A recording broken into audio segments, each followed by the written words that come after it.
and welcome back to our channel. We are Inspired to game. My name is Sean. and I am Lola. Today you see before us Flamecraft by That's by Cardboard Alchemy and published by Lucky Duck Games. I was testing him. So this is a game that we just recently got as a Kickstarter and will be hitting retail, I think, fairly soon. It's actually pretty popular. Last I saw, it was number 2 in Board Game Geek hotness. And that's always really nice when that happens with a Kickstarter, because sometimes you get one and it wasn't really what you expected. It just didn't turn out that well. It might be meh, it might be great, but it's exciting when you get one and it turns out to be really, really hot. So now that begs a question. Do you think it's worth the excitement? Well, you want to go into some of the details of the game? Well, yeah. Give an overrun? Okay. So I'll give you that. So it is a worker placement resource management game. You place your dragons in these shops to either collect resources and place more dragons, artisan dragons, to make the shop better. Or you take the resources that you've already gathered to cast an enchantment on that shop. And when you cast the enchantment, you then get to use all the dragons that are already in that shop and whatever powers they have. You also want to try to gather the special, what are the special dragons called again? Fancy dragons. The fancy dragons. They are fancy?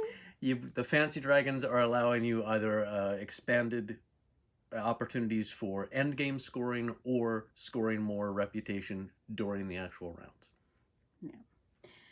Yeah, so you mentioned, I wasn't listening, were you mentioning worker placement? And I did mention resource management. And resource management. It is a fun game, guys. It is sweet. The graphics are adorable. It's absolutely beautiful, and it's fun, and it's light, and it's cheery, and it's a little cutthroat too. It's amazing how much tension you can have at certain moves. Kind of a little bit surprising that way as you're vying for points going around the board. It's actually a pretty exciting game to play. So as far as whether it's worth the excitement that it's been picking up, I think that it absolutely is. So tonight you see us with, this is our second game that we just finished, hot off the presses, and we loved it the first time we played, and I think that we loved it just as much the second time. Absolutely.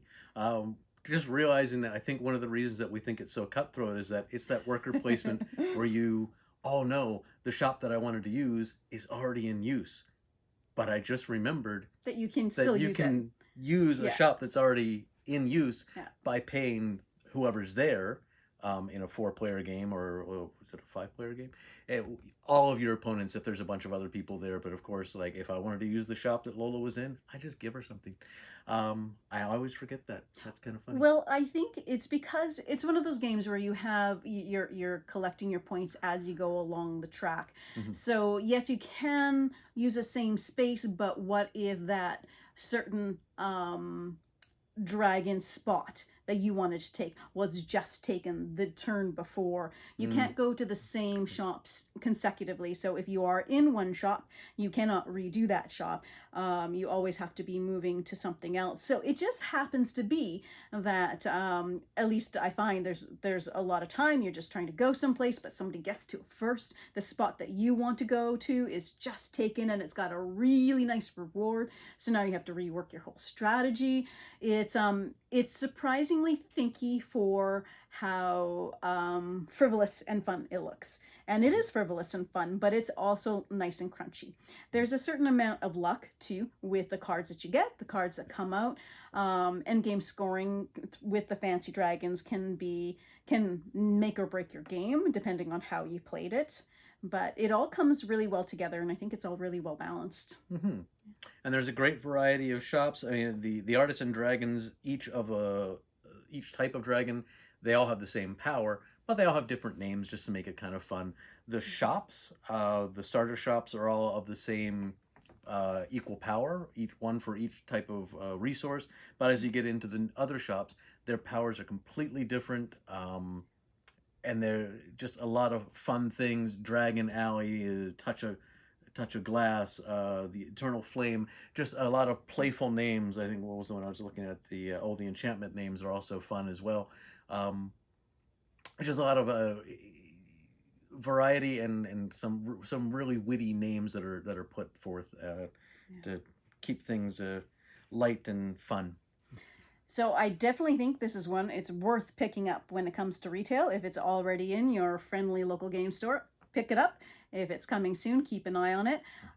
If you can get your hands on a Kickstarter edition, I think it's worth it. It has these lovely little wooden tokens that are really nice, as well as these minis. And there's a whole set of them, one each different color, and they all look really adorable, and they're nice to play with. If you don't have the Kickstarter edition, they have instead, which are also really nice. So either way, you're getting a really great game.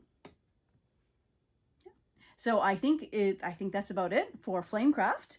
It's one that I think is going to be hitting the table quite often in our house. So with that, Absolutely.